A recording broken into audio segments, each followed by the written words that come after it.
Good morning everybody, good morning. बताइए क्या लिखी थी आखिरी बात हमने?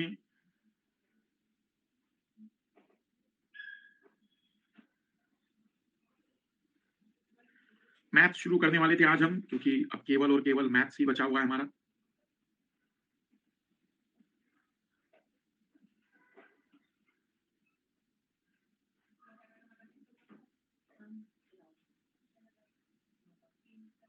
Good morning, good morning.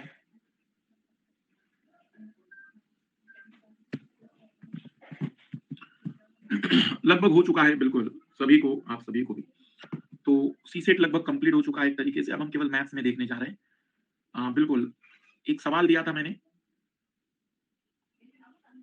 अगर आपको याद हो तो एक क्वेश्चन मैंने बताया था कि 15 लोगों की एक टीम से हमें 11 खिलाड़ियों की एक टीम चुननी है, और जिसमें पहली शर्त थी कि कैप्टन हमेशा चुना जाए। तो भाई कैप्टन अगर आपको हमेशा ही चुनना है तो कैप्टन को बोलो कि यू आर सेलेक्टेड, आप चयनित हो, तो कहीं साइड में खड़े हो जाओ। हमें बचे हुए 14 लोगों में 10 लोगों को चुनने दो, तो 14C10 का कंसेप्ट आ जाएगा।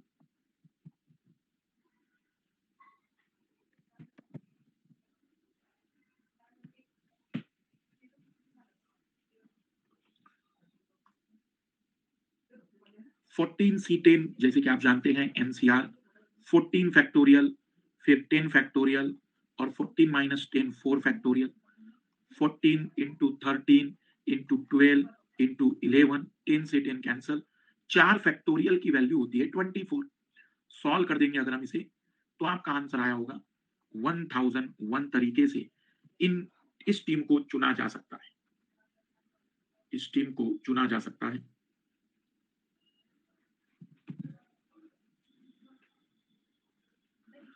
फिर हमने एक और सवाल दिया था कि अगर कोई पर्टिकुलर खिलाड़ी को कभी न चुना जाए, किसी पर्टिकुलर प्लेयर को कभी ना सेलेक्ट किया जाए, तो अगर किसी पर्टिकुलर प्लेयर को कभी सेलेक्ट करना ही नहीं है तो उस बेचारी से कहो कि भाई तुम्हारे साथ तो मजाक हो रहा है, तुम्हें चुनने वाले तो है नहीं, मतलब उसको घर भेज दो, और बचे हुए 14 लोगों में से 11 लोगों को चुन लो।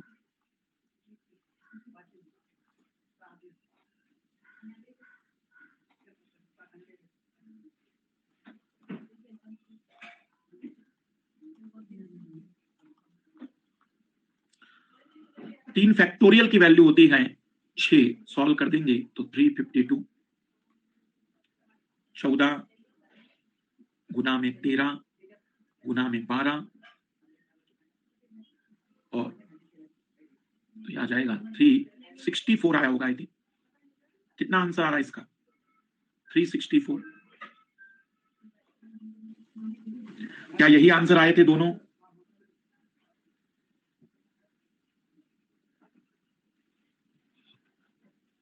बढ़िया।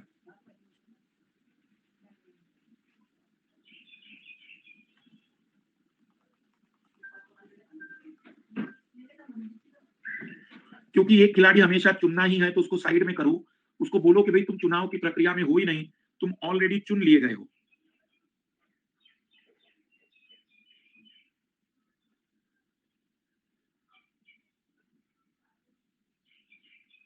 धन्यवाद। तो इसलिए हम 10 को ही चुन लेंगे, और सेकंड वाले में एक खिलाड़ी को चुनना नहीं है तो उसको तो खुले तौर पर कह दो कि घर जाओ, तुम्हें हम कभी लेने वाले नहीं। 1 से लेकर 100 के बीच में कोई भी नंबर 20 बार आता है, लेकिन जो डिजिट लास्ट में होता है वो 21 बार आता है।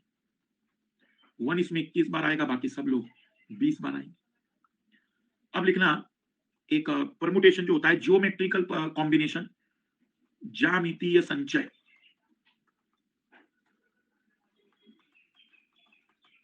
जियोमेट्रिकल कॉम्बिनेशन, ज्यामितीय संचय। जियोमेट्रिकल कॉम्बिनेशन में सवाल आते हैं कितनी रेखाएं बन सकती हैं, कितनी लाइन बन सकती हैं, कितने ट्राइंगल बन सकते हैं, त्रिभुज बन सकते हैं। तो लिखिएगा पहला पॉइंट, पहला concept, N point present in a plane, N बिंदु समतल में स्थित है, N point present in a plane, N बिंदु समतल में स्थित है। They all are non linear, N बिंदु समतल में स्थित है, वे सभी अरेखीय हैं, वे सभी अरेखीय हैं। They all are non linear. वे सभी अरेखीय हैं। How many lines we can draw from this point, तब इन बिंदुओं से कुल कितनी रेखाएं खींची जा सकती हैं।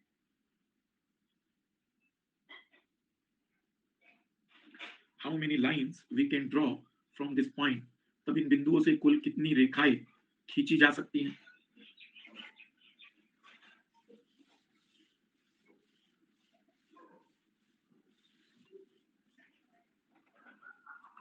तो कंसेप्ट समझिएगा, मान लीजिए कि कई सारे पॉइंट है हमारे पास, उनसे कुल कितनी लाइन बनेगी। तो एक लाइन बनाने के लिए हमें दो बिंदुओं की जरूरत पड़ती है। तो जितने तरीके से उन दो बिंदुओं को चुना जा सकता है, जितने तरीके से उन दो बिंदुओं को चुना जा सकता है,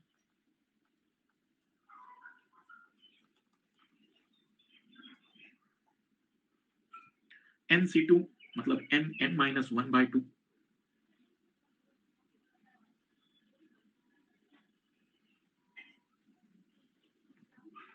जितने भी बिंदु दिए जाए, ऐसे सवालों में कितने भी पॉइंट दिए हो, आप डायरेक्टली फाइंड आउट कर सकते हैं कितनी लाइनें बनाई जा सकती हैं। जैसे क्वेश्चन लिखो, 12 पॉइंट्स प्रेजेंट इन प्लेन 12 बिंदु समतल में स्थित है।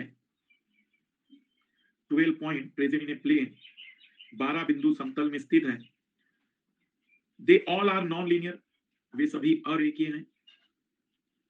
They all are non linear, वे सभी अरेखीय हैं।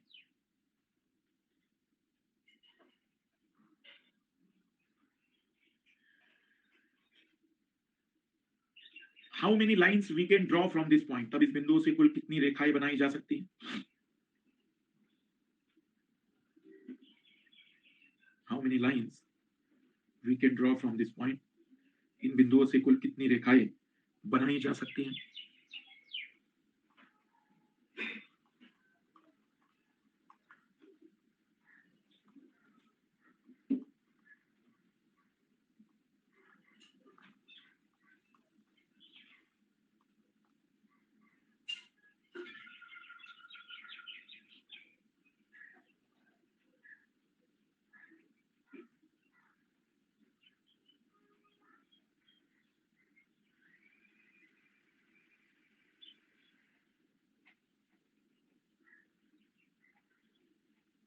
बढ़िया। तो ऑब्वियसली nc2 का मतलब यहां हो जाएगा 12c2, तो 12 माइनस 1 डिवाइड बाय 2। और वैसे ही मैंने आपको c2 निकालना सिखाया था directly.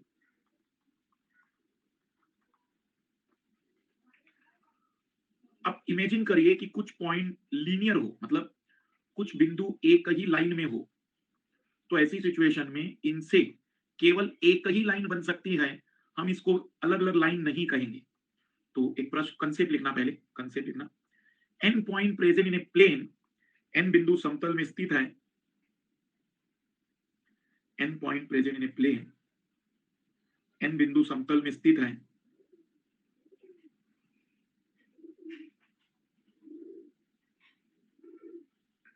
n point present in a plane, n बिंदु समतल में स्थित है। In which n points are linear, जिसमें m बिंदु एक ही रेखा में स्थित है। In which m points are linear, जिसमें n बिंदु एक ही रेखा में स्थित है।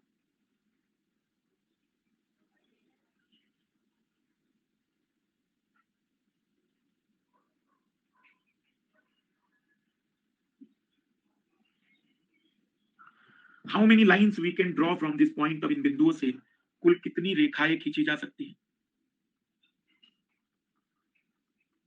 जो लीनियर है उनको हटा दो, लेकिन एक तो लिखना पड़ेगा क्योंकि एक लाइन तो बनेगी। nc2 minus mc2 plus 1, m का मतलब है जो बिंदु एक ही रेखा में स्थित है, जो बिंदु एक ही रेखा में स्थित हो।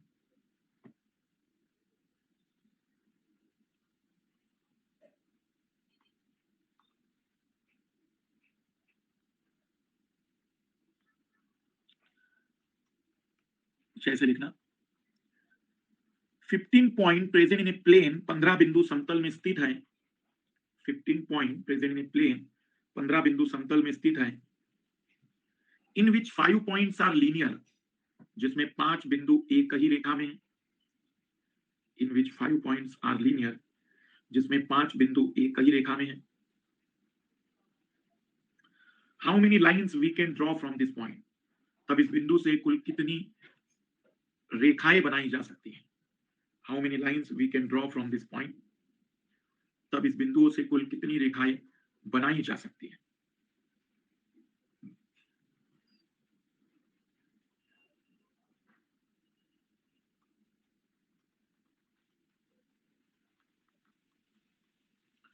तो 15C2 का मतलब 15 से छोटे नंबर का multiply divide by 2 minus 5 into 4, तो यह होगा 105 माइनस 10 प्लस 1, तो ये माइनस 10 प्लस 1 होगा।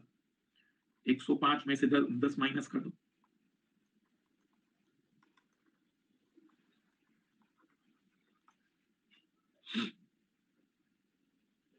तो जहां लाइन बनाने के लिए 2 बिंदुओं की जरूरत पड़ती है, ट्राइंगल बनाने के लिए 3 बिंदुओं की जरूरत पड़ेगी। एक इसलिए जोड़ रहे हैं क्योंकि जो लीनियर हैं उनसे एक लाइन तो बनेगी ना। तो पहले ट्राइंगल वाले पर आइए लिखना। N point present in a plane, N बिंदु समतल में स्थित है। N point present in a plane, N बिंदु समतल में स्थित है। How many triangles we can draw from this point if all points are non linear. N बिंदु समतल में स्थित है, इनसे कुल कितने त्रिभुज बनाए जा सकते हैं, इनसे कुल कितने त्रिभुज बनाए जा सकते हैं।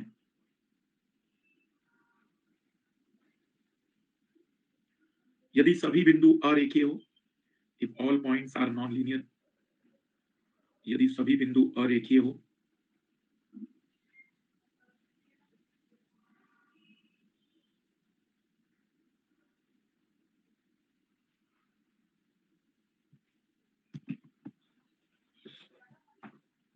तो आंसर आएगा NC3। C3 मतलब 3 बिंदुओं को चुनने के तरीके।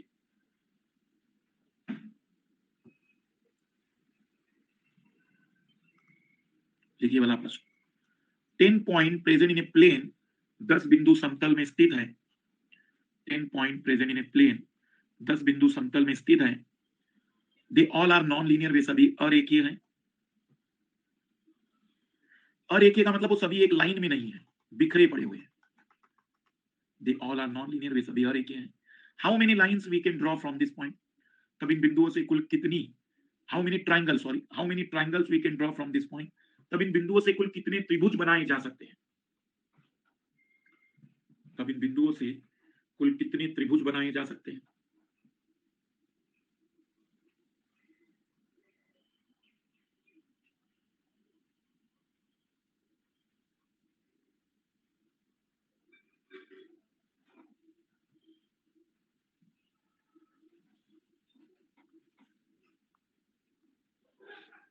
नंबर ऑफ ट्राइंगल, तो आप लिखेंगे 10C3, 10C3 मतलब 10 factorial, 3 factorial, 7 factorial, 10 into 9 into 8, और ये 3 फैक्टोरियल मतलब 6।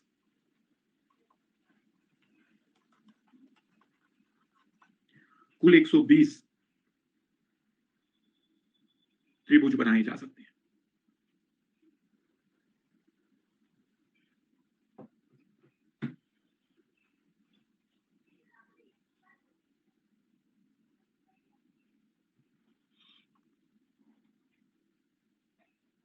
यहां का +1 किया, यहां कुछ भी नहीं किया, यहां NC3 है।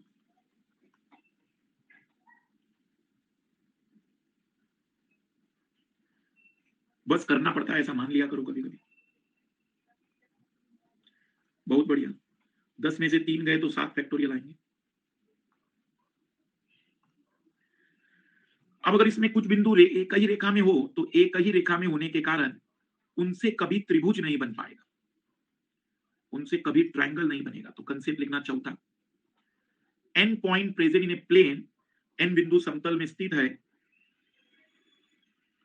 N point present in a plane, N बिंदु समतल में स्थित है।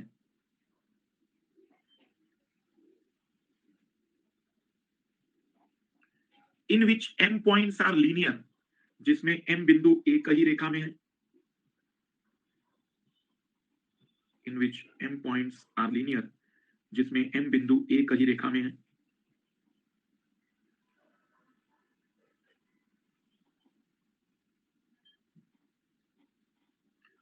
How many triangle we can form from this point, तब इन बिंदुओं से कुल कितने त्रिभुज बनाए जा सकते हैं। जो लीनियर है उनसे कभी त्रिभुज ही नहीं बनेगा। नंबर ऑफ ट्राइंगल, त्रिभुजों की संख्या।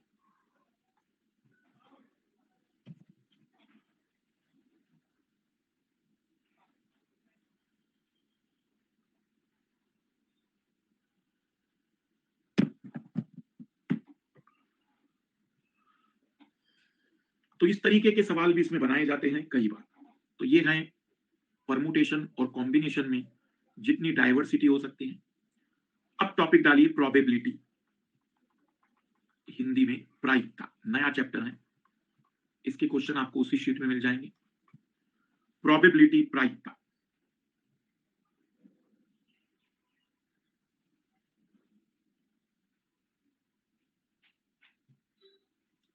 प्रोबेबिलिटी चैप्टर वैसे तो उन लोगों के लिए है जिनको परमुटेशन और कॉम्बिनेशन में कॉम्बिनेशन आता है, पर हम मैक्सिमम जगह कोशिश करेंगे कि बिना कॉम्बिनेशन के उत्तर निकल जाए। कुछ जगह में इसकी जरूरत पड़ेगी। प्रोबेबिलिटी में 4 तरीके के सवाल आते हैं। पहला टाइप हम पढ़ेंगे कॉइन्स, सिक्कों पर आधारित, पासे पर आधारित, पत्तों पर आधारित,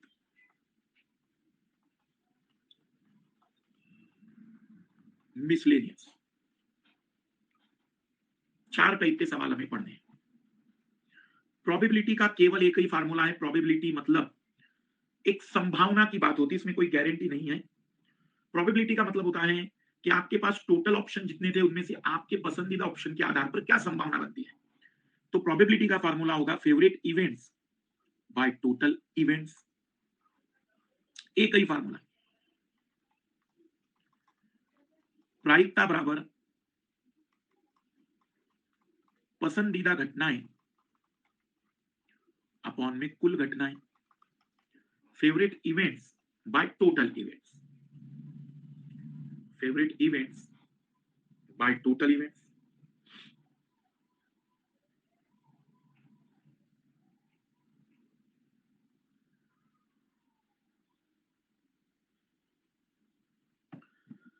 favourite events by total events में जैसे एक प्रैक्टिकल समझे हम लोग। मान लीजिए कि एक बॉक्स है, एक डब्बा है, एक डब्बा है, इसमें ए से लेकर जेड तक के कार्ड्स पड़े हुए हैं। एक एक कार्ड्स पर एक एक अक्षर है। ऐसे कुल 26 कार्ड्स है। एक बच्चे से हमने कहा कि जाओ उसमें से एक कार्ड्स उठा के लाओ। अब वो बच्चा जो कार्ड्स लाएगा वो स्वर का ही कार्ड्स होगा, वोवेल्स का कार्ड होगा। इस बात की क्या प्रायिकता है?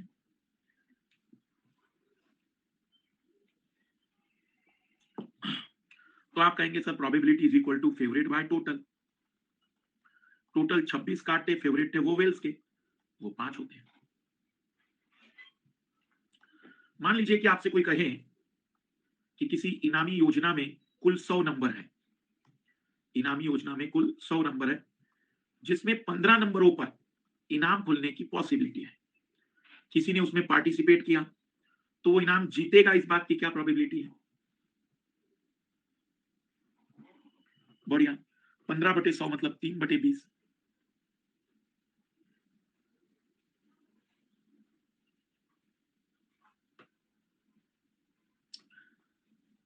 प्रोबेबिलिटी पर पुरानी घटनाओं का कोई प्रभाव नहीं होता। प्रोबेबिलिटी का मतलब केवल और केवल वर्तमान की संभावना। तो मान लीजिए कि एक दंपत्ति है, एक दंपत्ति को 4 लड़के हैं। 5वें बच्चे के लड़की होने की क्या प्रायिकता है?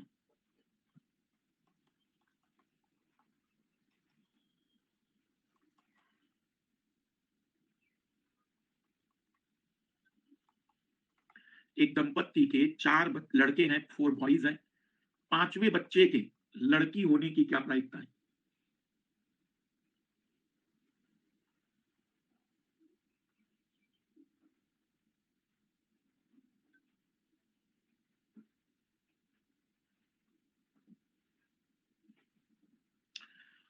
आंसर आएगा 1/2, क्योंकि या तो लड़का होगा या लड़की। और लड़की होने मतलब एक ऑप्शन की प्रोबेबिलिटी 1/2। मैंने आपको अभी बताया कि पुरानी घटनाओं से कोई मतलब नहीं, वर्तमान में कितने ऑप्शन है।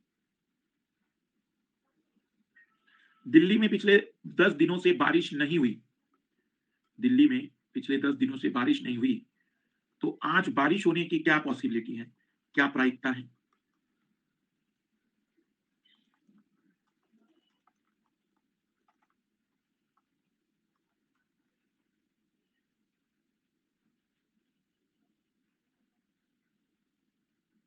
बढ़िया। या तो बारिश होगी या तो नहीं होगी, दो ऑप्शन थे। बारिश होने का फेवरेट है। पुरानी घटनाओं का प्रोबेबिलिटी में कोई लेना देना नहीं है। इसलिए ऐसे सवाल जब भी आप हल करें तो याद रखिए कि प्रोबेबिलिटी में पुरानी घटनाओं का कोई प्रभाव नहीं पड़ता है।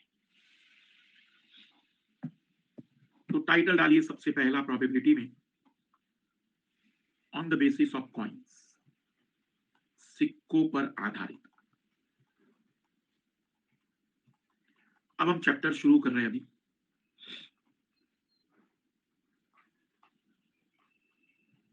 सिक्कों पर आधारित, सिक्के खेले होंगे, उछाल के फेंके होंगे, चित और पट वाली बातचीत।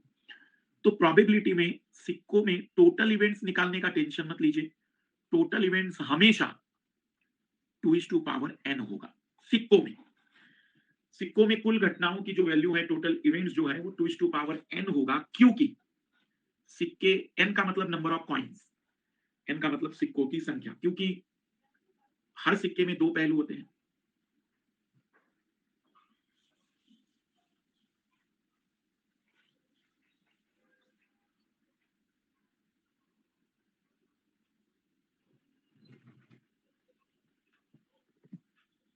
अगर सिक्के में तीन पहलू होते तो 3n हो जाता। हर सिक्के में दो पहलू होते और इसीलिए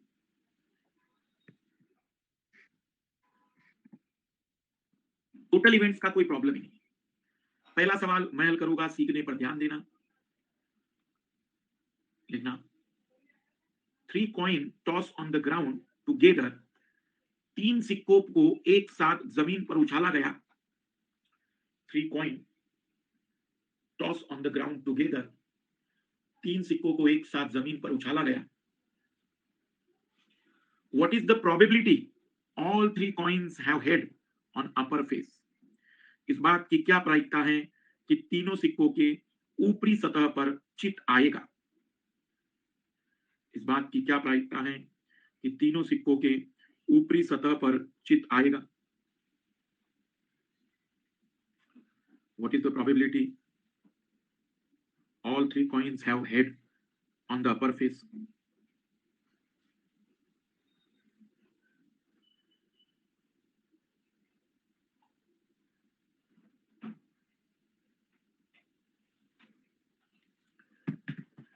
पहला सवाल है, ध्यान से सुनेंगे। तीन सिक्कों पर या कितने भी सिक्के आए, प्रोबेबिलिटी का मेन फार्मूला होगा favourite events by total events. Total events मैंने आपको बता दिया, जितने सिक्के होंगे उसकी पावर बन जाएगी। तो 2 की पावर 3 तो टोटल इवेंट्स आ गया। अब यहां जरा सवाल का जवाब ध्यान से सुने। तीन सिक्कों में टोटल हेड कितने होंगे? तीन सिक्कों में हेड कितने होंगे, चित कितने होंगे टोटल? 3। तुम्हें पसंद कितने हैं? तुम्हें पसंद पूरे तीनों हैं, तो 3C3। तीन सिक्कों में तीन हेड में तीन हेड चुनने के तरीके, और हमें पता है कि n की वैल्यू 1 होती है। 2 की पावर 3 8 होगा। तब हम कहेंगे कि आंसर आ जाएगा 1/8। अगर मैंने दो सिक्कों पर हेड कहा होता तो, दो सिक्कों पर हेड कहा होता तो 3C2 कर देते हम। तीन हेड में दो हेड आने के तरीके, लिखो बोला।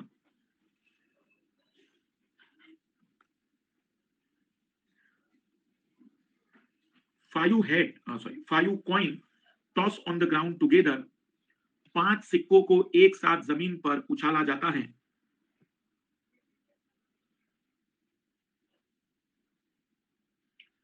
पांच सिक्कों को एक साथ जमीन पर उछाला जाता है। 5 coin toss on the ground together,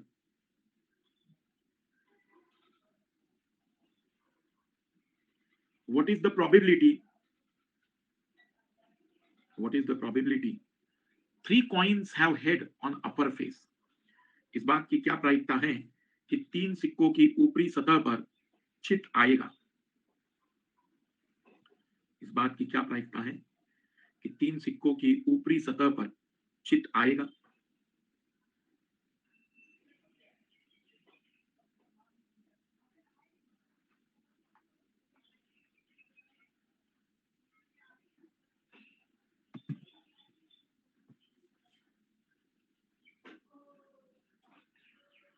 तो हम कहेंगे probability is equal to favourite events by total events. Total events हो जाएगा 2:5। फेवरेट इवेंट्स हो जाएगा 5C3। अब 5C3 मैंने आपको बताया है कि किसके बराबर होगा? बहुत बढ़िया नेहा, 5C2 के। तो 5C2 निकालना तो हम जानते हैं, 5 गुना 4 20 का आधा 10, 32।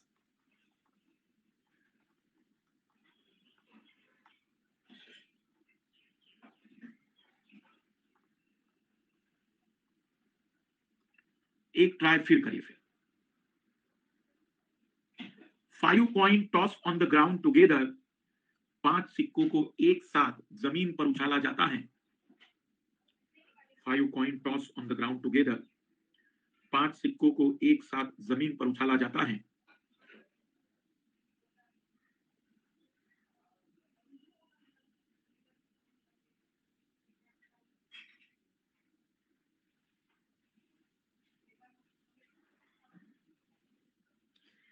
What is the probability? What is the probability? Had come on at least 3 coins. इस बात की क्या प्रायिकता है कि न्यूनतम 3 सिक्कों पर चित आएगा? इस बात की क्या प्रायिकता है कि न्यूनतम 3 सिक्कों पर चित आएगा?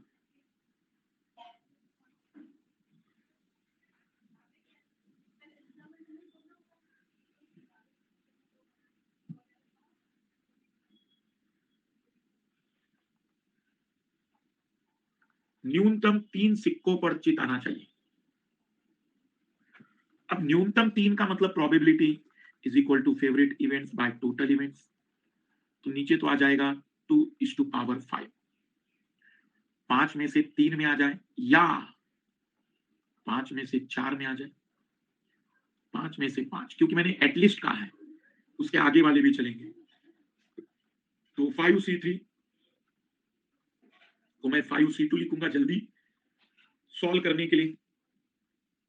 5C4 को 5C1 लिख दूंगा मैं। बिल्कुल बिल्कुल। तो 10, 5, 1, 16/32। आंसर आना चाहिए था 1/2।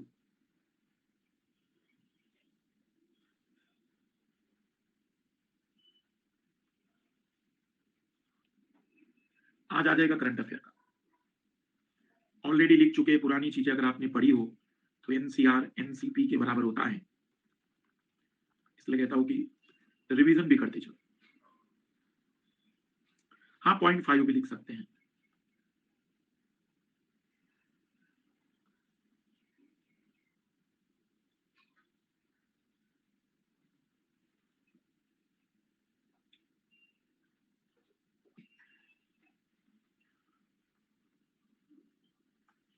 बिल्कुल, फिर लिखो 8 coin toss on the ground together. 8 सिक्कों को एक साथ जमीन पर फेंका जाता है। 8 coin toss on the ground together. 8 सिक्कों को एक साथ जमीन पर उछाला जाता है। What is the probability had come in the even number? 8 सिक्कों को एक साथ जमीन पर उछाला जाता है। इस बात की क्या प्रायिकता है कि चित सम संख्या में आएगा? had come in the even number। चित सम संख्या में आएगा।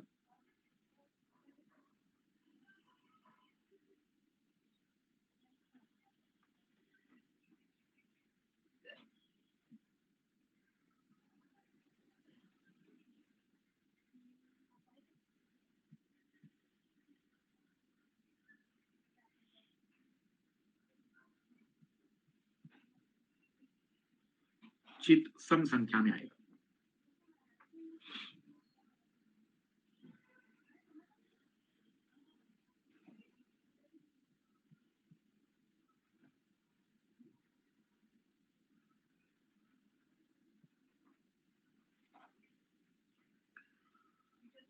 तो probability is equal to favourite events by total events. Total events तो हो जाएगा 2:8। और फेवरेट इवेंट्स का मतलब होता है क्या पसंद है। पसंद है हमें ऑड इवन नंबर में, तो हो सकता है 8 में से 2 में आ जाए, या 8 में से 4 में आ जाए, 8 में से 6 में आ जाए, या 8 में से 8 में आ जाए।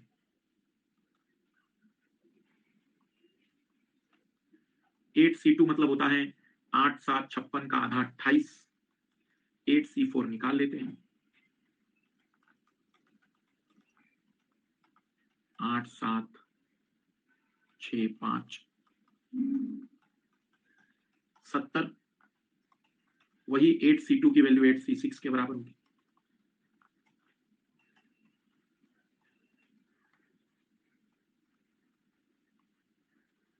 प्रोबेबिलिटी की वैल्यू कभी 1 से ज्यादा नहीं हो सकती है, कभी भी नहीं।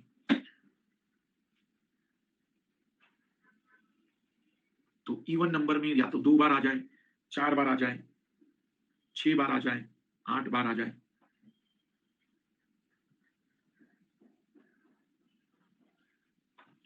सम संख्या में आना चाहिए। सम संख्या में, तो सम संख्या तो कुछ भी हो सकती है ना। इवन नंबर 2 बार आ सकता है, 4 बार, 6 बार, 8 बार। तो सिक्कों में इतनी डाइवर्सिटी के सवाल आ सकते हैं।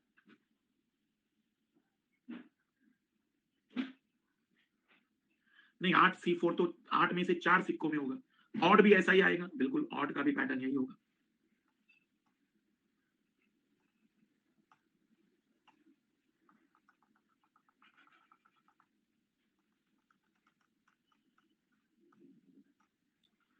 अब लिखना पासा, डाइस। डाइस हमने रीजनिंग में भी पढ़ा है, लेकिन यहां मैथ्स की बात है तो सवाल अलग होंगे। पासे में टोटल इवेंट्स हमेशा ही 6 की पावर n होंगे। पासे में टोटल इवेंट्स हमेशा ही 6 की पावर n होंगे।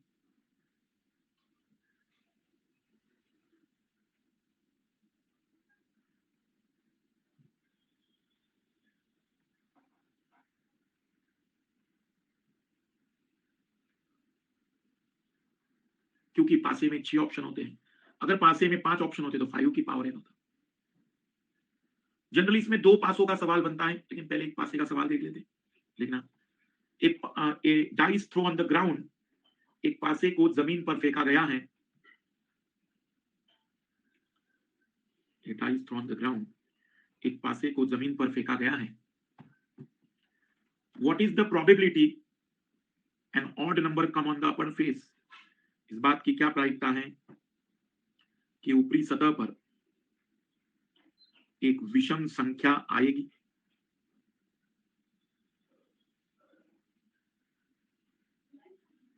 इस बात की क्या प्रायिकता है कि ऊपरी सतह पर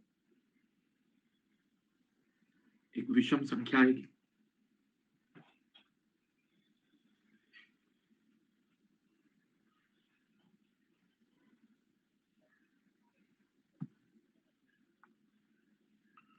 तो probability is equal to favourite events by total event. Total तो हो जाएंगे 6 की पावर 1, और फेवरेट क्या है 1 2 3 4 5 6 में ऑड नंबर, इनमें से कुछ भी आ जाए।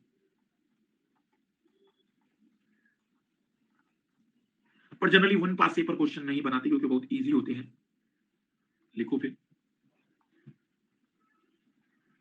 2 dice throw on the ground together. 2 पासों को एक साथ जमीन पर फेंका जाता है। 2 dice throw on the ground together. 2 पासों को एक साथ जमीन पर फेंका जाता है। What is the probability sum of the upper face number is 10। इस बात की क्या प्रायिकता है कि ऊपरी सतह पर आई संख्याओं का योग। इस बात की क्या प्रायिकता है कि ऊपरी सतह पर आई संख्याओं का योग 10 होगा। What is the probability sum of the upper face number is 10। देखो पहला सवाल है, सीखने पर ध्यान दो, favourite events by total events. Total events का तो टेंशन ही नहीं है, दो पासे थे तो 6 की पावर 2। अब इमेजिन करो कि दो पासे हमने फेंके तो क्या आ सकता है, एक पर एक, दूसरे पर दो, फिर ऐसा कई सारे पॉसिबल ऑप्शन। हमें वो ऑप्शन पसंद है जिनका जोड़ 10 आएगा। तो एक पासे पर 6 और एक पर 4 आ जाए, एक पर 4 दूसरे पर 6 आ जाए, एक पर 5 दूसरे पर 5 आ जाए। और कोई संभावना 7 और 3 की हो सकती है क्या? क्योंकि पासे में 7 होता ही नहीं, तो कुल 3 फेवरेट ऑप्शन आ गए, 3/36, ये पहला केस, ये दूसरा केस, ये तीसरा केस। ऐसे 3 फेवरेट केस है हमारे इसमें, इसके अलावा 10 आ ही नहीं सकता था।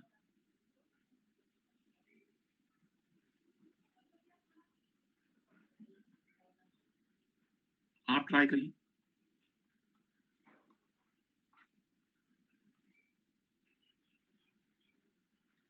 दो पासों को एक साथ जमीन पर फेंका जाता है, दो पासों को एक साथ जमीन पर फेंका जाता है।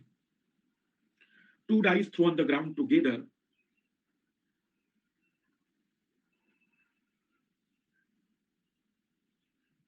दो पासों को एक साथ जमीन पर फेंका जाता है। What is the probability sum of the upper face number is 7।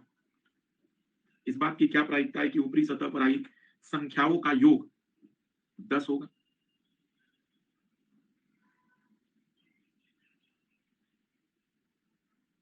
इस बात की क्या प्रायिकता है कि ऊपरी सतह पर आई संख्याओं का योग 10 होगा।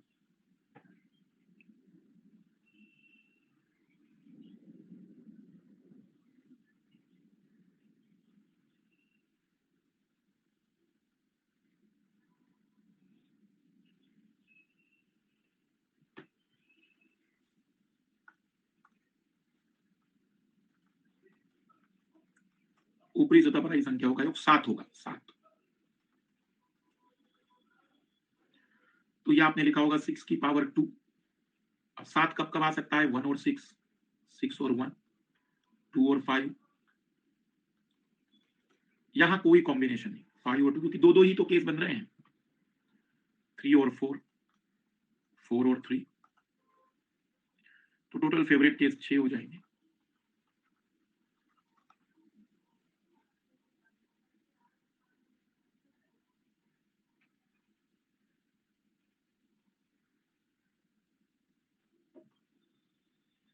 फिर लिखो,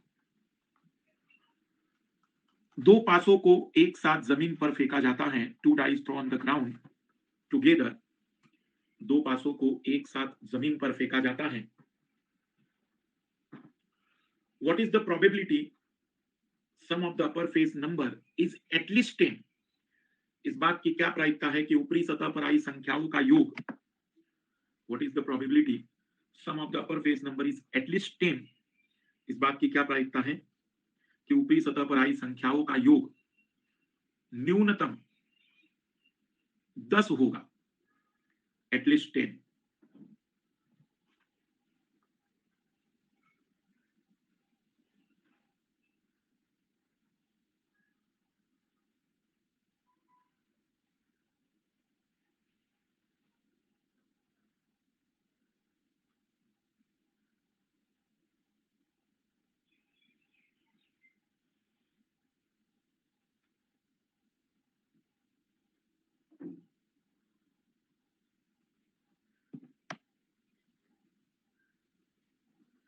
एटलीस्ट 10।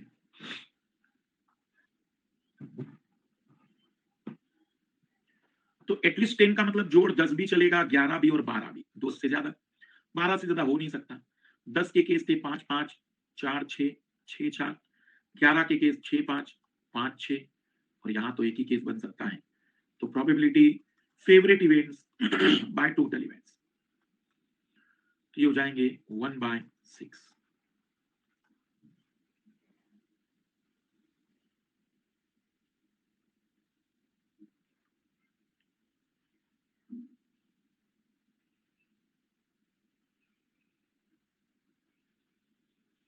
ठीक है। तो अब इसमें कठिन सवाल दिखा रहा हूं कि अगर कठिन सवाल बनाना चाहे एग्जामिनर तो कैसे बनेंगे। लिखना, 2 dice throw on the ground together, 2 सिक्कों को एक साथ जमीन पर फेंका जाता है। 2 dice throw on the ground together, 2 सिक्कों को एक साथ जमीन पर फेंका जाता है। व्हाट इज द प्रोबेबिलिटी, इस बात की क्या प्रायिकता है। व्हाट इज द प्रोबेबिलिटी, इस बात की क्या प्रायिकता है। 3 always come on the upper face on any dice, 3 always come on the upper face on any dice. इस बात की क्या प्रायिकता है कि 3 हमेशा ऊपरी सतह पर आएगा किसी पासे में, 3 हमेशा ऊपरी सतह पर आएगा किसी पासे में।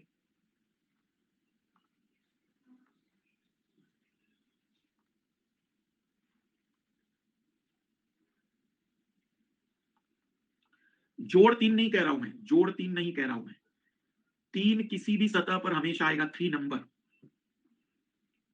बहुत बढ़िया प्रश्न। देखो अब ऐसी सिचुएशन में अगर हम बातचीत करें तो 3 हमेशा आना ही चाहिए। इसका मतलब है एक में आए, दोनों में आए, हमें उससे कोई मतलब नहीं। तो एक पर एक आए तो दूसरे पर 3 आए।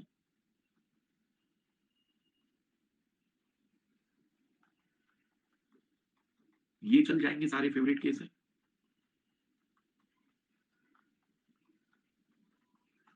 टोटल 11 फेवरेट केस है, तो probability is equal to favourite events by total events. Total events हो जाएगा 6 की पावर 2 फेवरेट 11। 3 हमेशा आने का। इसका एक और तरीका मैं सिखा रहा हूं, अगर आपको देख लेना, अगर वो बेटर लगे तो उसे यूज करो। एक और तरीका सिखा रहा हूं मैं। देखो मैंने एक नया डाइस बनाया, नया डाइस बनाया, favourite events by total, total events में तो कोई दिक्कत ही नहीं है। मैंने एक नया डाइस बनाया जिसमें 3 नाम की सरफेस ही नहीं है, तो वहां टोटल 5 ही सरफेस है। उसके टोटल इवेंट्स का फार्मूला होगा 5 की पावर n, क्योंकि 5 ही सरफेस का डाइस है वो।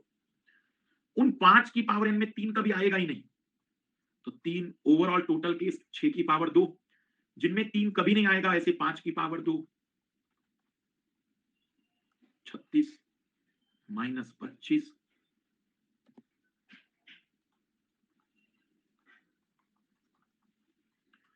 दूसरे मेथड में मैंने एक नया डाइस बनाया है जिसमें 3 को हटा दिया, तो मैंने देखा टोटल 25 केस बन सकते थे। उन 25 केस में कभी 3 आएगा ही नहीं, तो 36 में से यदि 25 केस में 3 आएगा नहीं, तो बचे हुए 11 केस में तो 3 आएगा ही। दूसरा तरीका थोड़ा जल्दी आंसर आएगा।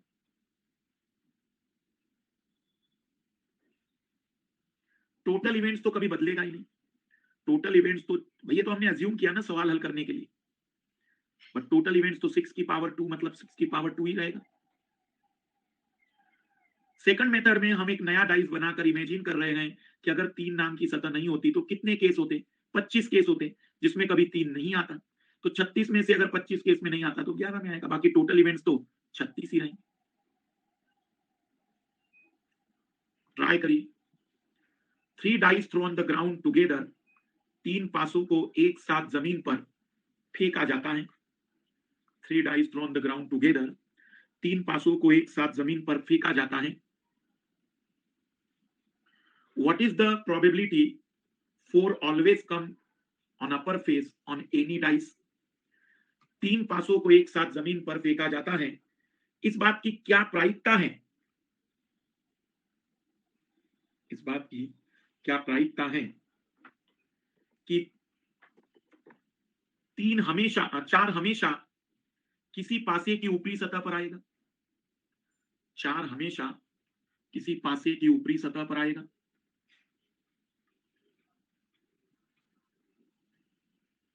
4 हमेशा किसी पासे की ऊपरी सतह पर आएगा। 3 पासे है इस बार।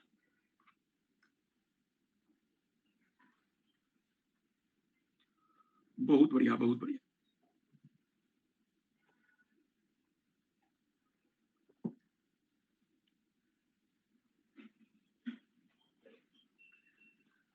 तब हम कहेंगे 6 की पावर 3 और ऊपर लिखा होगा 6 की पावर 3 हमने एक नया डाइस बनाया जिसमें 4 है ही नहीं।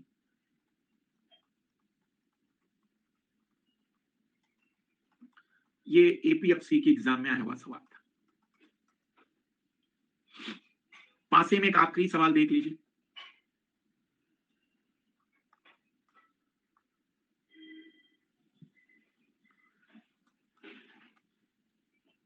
Three dice throw on the ground together, 3 पासों को एक साथ जमीन पर फेंका गया है। Three dice throw on the ground together, 3 पासों को एक साथ जमीन पर फेंका गया है।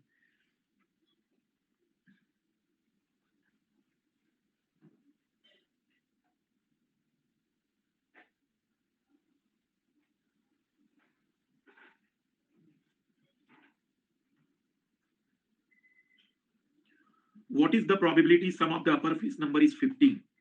इस बात की क्या प्रायिकता है कि ऊपरी सतह पर आई संख्याओं का जोड़ 15 होगा? इस बात की क्या प्रायिकता है कि ऊपरी सतह पर आई संख्याओं का जोड़ 15 होगा?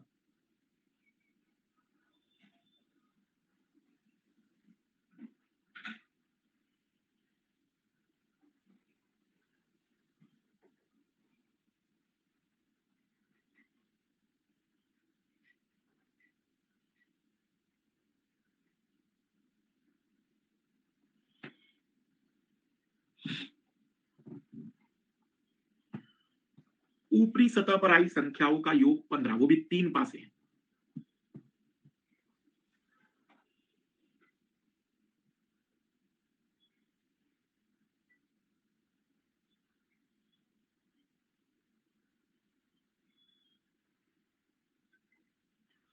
तो आप लोग महसूस कर रहे होंगे कि एक सबसे बड़ा चैलेंज क्या है यहां? सबसे बड़ा चैलेंज है केस बनाना। तो फिर ऐसे सवालों में हम क्या करते हैं ना, सबसे बढ़िया तरीका होगा कि 3 पासों में हमें जोड़ चाहिए 15। तो पहले तो हम फिर 6, 4, 5, 6, 6, 3। अभी कोई नया केस इसके अलावा आप बता सकते हैं जिसमें जोड़ 15 आ जाए? नया केस, आगे पीछे वाला नहीं, कुछ नया कि इस नंबरों से जोड़ 15 आ जाएगा। 3, 6, 6 मतलब वही हुआ ना वो। अब आगे पीछे कितने तरीके से कर सकते हैं उसको देख लीजिए। 3 नंबर है एक जैसे, उन्हें अरेंज करने के तरीके 3 फैक्टोरियल, लेकिन क्योंकि रिपीटेशन है तो अरेंजमेंट एक ही तरीके से 3 फैक्टोरियल मतलब 6 तरीके से 3 फैक्टोरियल 3 लोगों को अरेंज करने के टोटल 10 फेवरेट केस बनेंगे।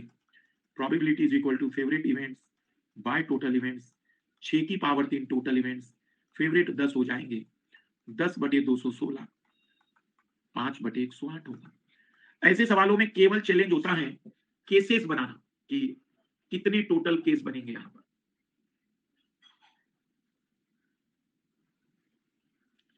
6, 4, 5 को आगे पीछे लिखने के 6 तरीके आ जाएंगे, 6, 6, 3 को लिखने के 3 तरीके आ जाएंगे। मुझे बताओ, आप लोगों ने अगर मेरी क्लास प्रॉपर देखी हो तो दिल्ली से कुल कितने शब्द बनेंगे कैसे निकालते थे आप लोग? आगे पीछे करने के कैसे निकालते थे? 5 है तो आप लिख देते थे 5 फैक्टोरियल। याद है? तो बस वही है, यहां नंबर की बात है तो नंबर में भी हम वही बातचीत करेंगे। तो यहाँ 1 केस बनेगा, यहाँ 6 केस बनेंगे, यहाँ 3, टोटल 10 केस बनेंगे। 10/216, 5/108 और डिवाइड हो नहीं पाएगा। तो पहला था सिक्के, दूसरा था डाइस, तीसरा है कार्ड्स, पत्ते। Cards, total cards